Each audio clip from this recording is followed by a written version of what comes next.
The game is secondary to me. I think it's meaningless because of the Mahomes injury. Uh, I just don't know. Andy Reid, like how are you going to evolve as a play caller? Because one of the biggest criticisms of this season has been your play calling, has been your the scheme of this offense and how predictable it's become. And I'm wondering, like, how are they going to evolve? All right. Whew,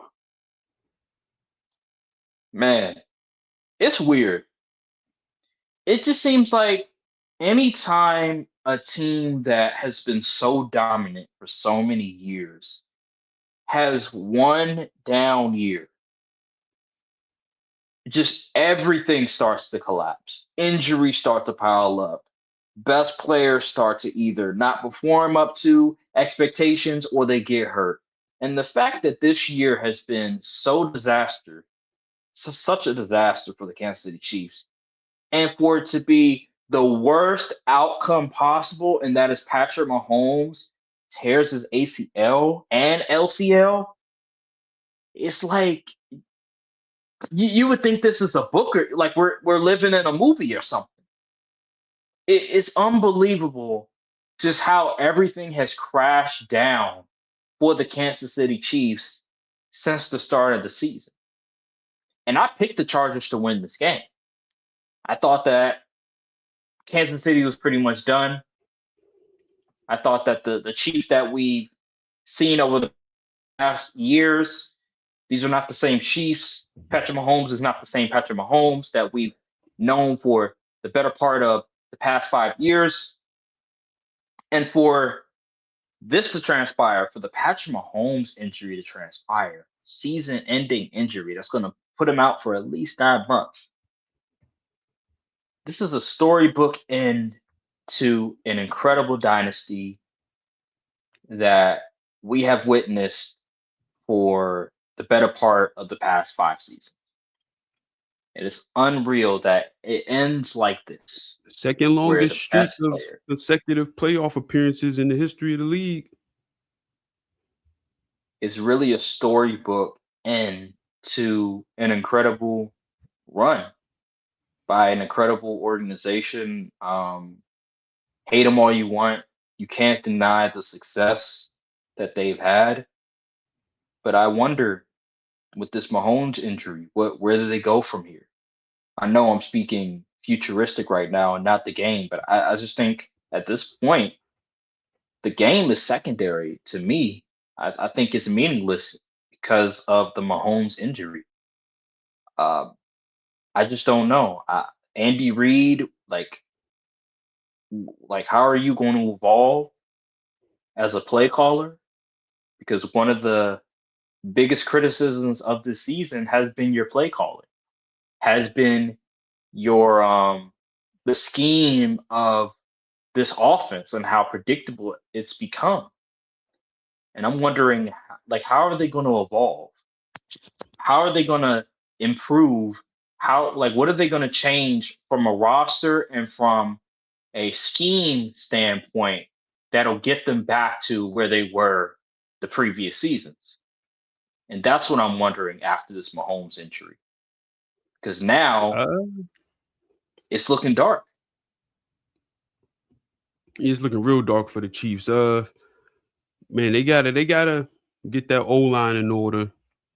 Um, like they have receiving options. It's just they're not the way they call plays is so with like they're turning Mahomes into freaking check down Charlie. Like his this is probably the lowest his of average depth of target has been his entire career. And is he like he's not the gunslinger that we saw him be from like 2018 to 2022 and 23 and stuff like that. It's just I don't know what it is, but at this rate, Matt Nagy has to go first and foremost. They got to get an actual running back threat because Pacheco and Kareem Hunt in Big 2025, no, that's unacceptable. They have to get a legitimate running threat somehow, some way. Maybe you go after Brees Hall in the offseason. I'm pretty sure the Jets wouldn't be too stingy to offload him before the draft. You got to do something because that offense looks it just doesn't look great. And the defense side of the ball, they're no longer invincible. Um, we all know Steve Spagnuolo did a heck of a job with this Chiefs defense these past however many years, and they would win a lot of games because of that defensive unit. But this year, they just haven't been the same squad. Like it was destined. It's like their luck ran out essentially with the whole Chiefs. So hey man, they got a lot of work to do this offseason. I tell you that much. I think it comes down to also talent as well with that defense. They're a lot older. Guys aren't playing up to snuff like they normally are.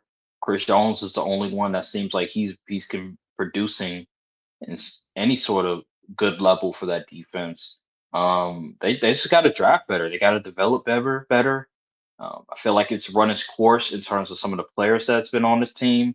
They just got to reload. In my opinion, they got to have one of those really good drafts because so far in the past few years, just looking at some of their draft, like how many good draft picks have they had as of recently? And it's not many. Uh, We haven't seen Rasheed Rice, many. Like he's been okay, but like he's still Xavier kind of shaky. Worthy is He's been kind of he's okay, but like he's not like a legit threat.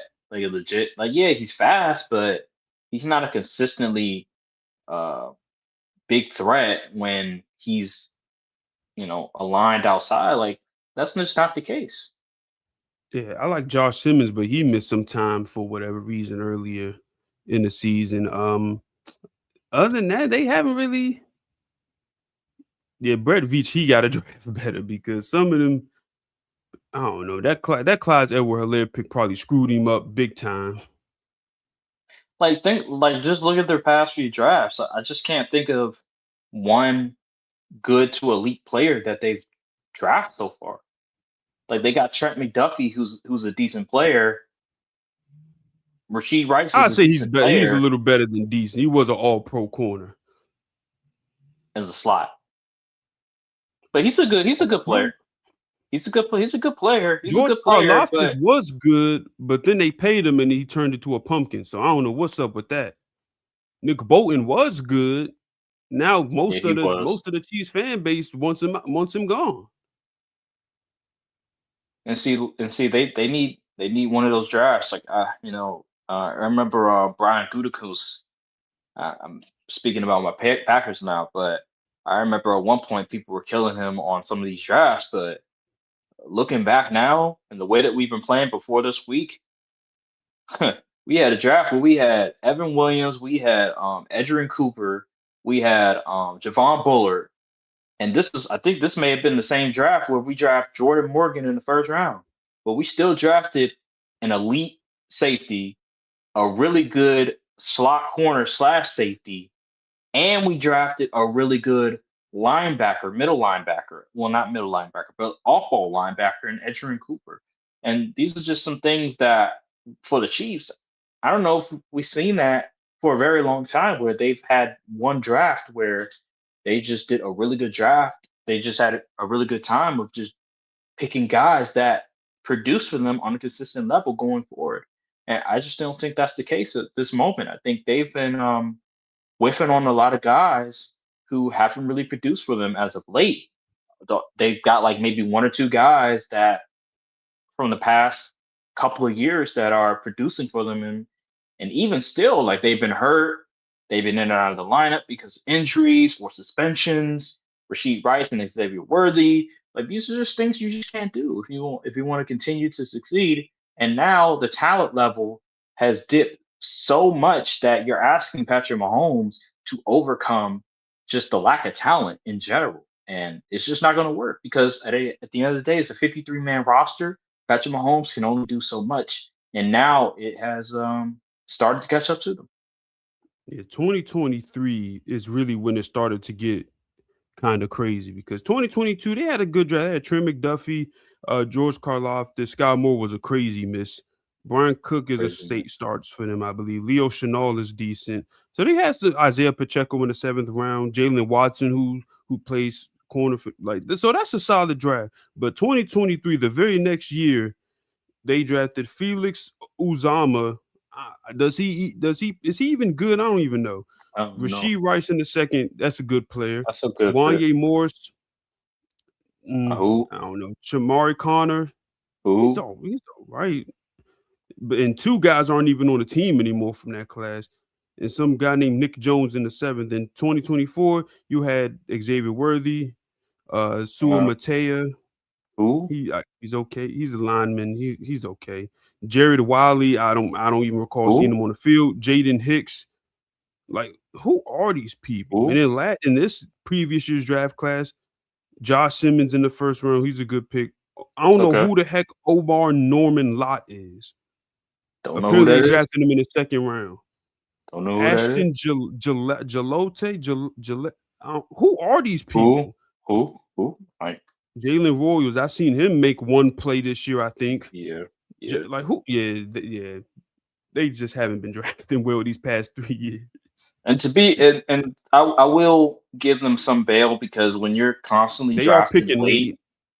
it's going to be very difficult for you to find really good talent. But at the end I of the mean, day, Rams like, find dudes though. Like that's the but at the thing. end of the day, I mentioned my Packers. Evan Williams was drafted in the fifth round. Edgerrin Cooper was drafted in like he was actually drafted in the second round, so that's bad. That's a bad comparison. But like Evan Williams was drafted in the fifth The round, Eagles bro. always find value late in late round picks though. You just gotta have good scouting and develop properly, I guess. That's just how it is, man. And so far, since 22, they've been whiffing on a lot of picks and it's caught up to them. But we'll see how things go forward.